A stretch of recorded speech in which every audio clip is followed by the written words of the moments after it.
Welcome to last week's bets. I'm your host, Jake MacKenzie. Let's take a second to look at the bets we made last week. We had the Steelers over the Ravens. Genius. We had the Texans over the Colts. Absolutely brilliant. Our week started to go a little downhill on Sunday when the Jags lost to the Titans. And the Bears lost to the Packers. We knew someone's dreams were getting crushed. We just had them a little backwards. But we saved our parlay when the Bills beat the Dolphins in the night game. Now, we lost a couple bets, but you know who else lost a bet? Doug, who should be watching this right now on his brand new YouTube account, subscribed to the greatest sports show going, Last Week's Bets. We'll be looking for you next week. Thank you, Doug, for your subscription. Now, what are we even watching? It starts off, we got New England versus the Jets. New England beat the Jets 15 straight times. They're playing in New England during a snow game. New England never loses these snow games.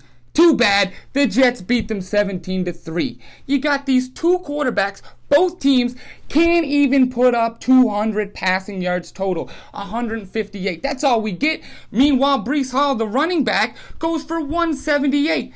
Come on. That's ridiculous. Now we got Tampa Bay versus Carolina. A team that needs to win to make the playoffs against the worst team in the league. You think they put a whooping on them? They didn't. 9-0. That's all we get. 3 field goals. That's kind of a joke. What are we even watching? Now, how about those Chiefs? Hey. We got the win. It was ugly, but we got it. Mahomes, Kelsey, several of our starters watching it from the sideline in their street clothes. Blaine Gabbert, though, goes and kind of balls out. He gets the ball to McCole Hardman 6 times for 77 yards. We need McCole back for the playoff run. We need a wide receiver that can actually catch the ball in important moments. Chris Jones did kind of play the game until he got his 10th sack of the year, getting him his $1.25 million incentive bonus. And he celebrated like a kid in a candy store, but who wouldn't after getting a sack that gets you $1 million, am I right? Now, we're playing the playoffs against the Dolphins. We'll welcome Tyreek back with open arms. But Snead is going to lock him down. And Snead got snubbed out of the Pro Bowl. He's the best corner in the game right now. There's no way Tyreek's going to get in the end zone. Snead hasn't allowed a touchdown all season long. And when they come into Arrowhead, it's going to be a cold game. And we all know Miami don't perform well in the cold. They lost their last 10 games under 40-degree weather. Guess what it's projected to be in Kansas City this week? 0 degrees. It's going to be freezing out there. There's no way the Dolphins are going to come to our stadium and get a win. How about them Chiefs, baby? Now coming to you live is our favorite field reporter, Michael MacNeil, who we wanted to send to the college football playoffs, but we simply couldn't afford it, so I gave him $10 for a pitcher and I sent him down to the local bar. Mike? Jake, I'm coming to you live from a bar where $10 is not enough for a pitcher. And judging by how sweaty and mad everybody is, I'm assuming that all of the other drinks are equally overpriced.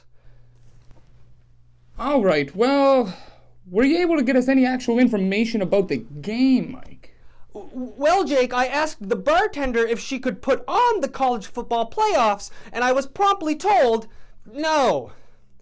At one point, I thought that we might be watching a local hockey game, but upon seeing Emilio Estevez, I realized that we were in fact watching the 1992 classic, The Mighty Ducks. And while I can't tell you any of the scores for the college football games, I can say that this feel-good story still holds up today. I'm Michael MacNeil, and I'm ready to go home. Well, thanks a lot. That was all right, I suppose. I believe we got the gist of it. Now, there's a few teams that may be in the state of emergency, and if I were part of that organization, I'd probably be thinking, it's time to break the glass. And of course, I'm talking about 2 teams that lost 5 of their last 6 games to end the season. Let's start out with the Jags. They lose their final game to the Titans, which kicks them out of the playoffs. Absolutely disgrace. Now they're going to go in the offseason. They got questions to ask. Is our coach the right guy for the job? Is our quarterback the quarterback of the future? What do we do to get over the hump? But the other team we're talking about, it's the Eagles. They sneak into the playoffs because they started the season 10-1 so hot, but they finish it terrible. Everything going wrong for the Eagles. In this last game that they lose to the Giants, A.J. Brown gets injured. Is he going to be out for the playoffs? Is Jalen Hurts hurt for the playoffs? What do we do if you're part of the Eagles?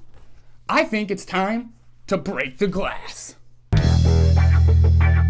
Now, as the season comes to an end, we have to take a look at who's on the hot seat. Who's on their way out? First, before we even get into the coaches, was this Derrick Henry's last game as a Titan? Why did he have to have a huge thank you to the fan base after the game? I think he's on his way out. Now, right into the coaches. Immediately after the season ends, Arthur Smith, he's gone. 20 minutes after that, Riverboat Ron, he's sailing his way out of Washington. But as Bill Goldberg would say, who's next? I would like to think that maybe it's the Saints coach, Dennis Allen. He left out on shaky terms, didn't quite make the playoffs.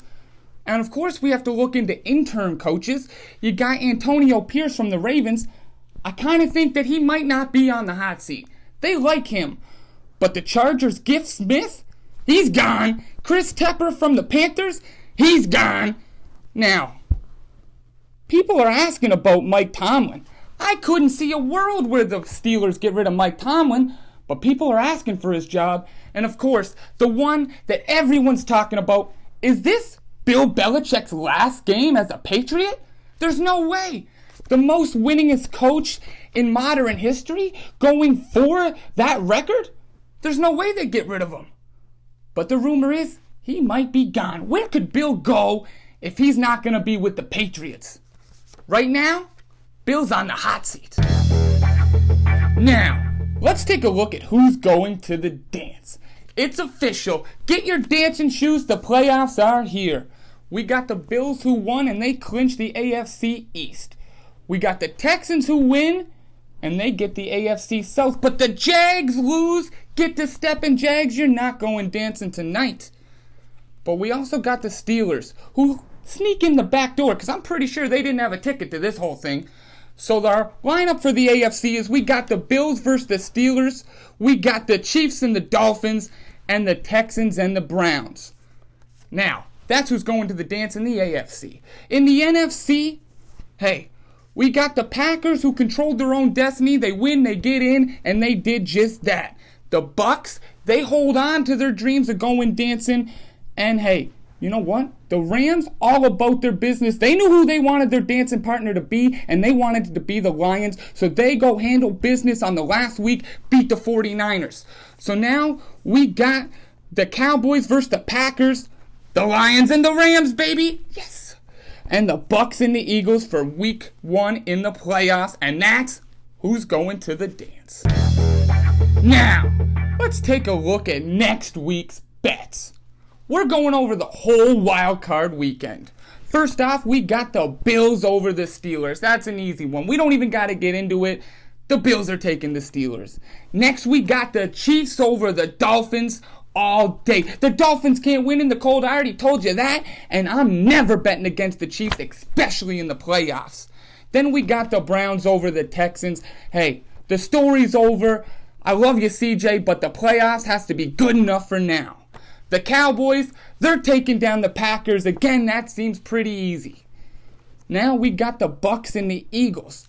An upset waiting to happen, but for now, I'm still rolling with the Eagles. I know they're struggling, but until they lose, I'm going to stick with the Eagles. Finally, we got the Rams and the Lions. The game we're all waiting for. Matt Stafford back in Detroit for the first time. Jared Goff against the coach that said, I don't want you. Go play for someone else. This is a big one. But if the Lions tight end Sam Laporta didn't get injured in a game that didn't mean anything in Week 18, I might have felt like the Lions could do this thing. But now I feel like they're shorthanded going against the Rams team who's also buzzing. So I'm taking the Rams. And hey, that's what we're doing next week. This is last week's bets. I'm your host, Jake MacKenzie.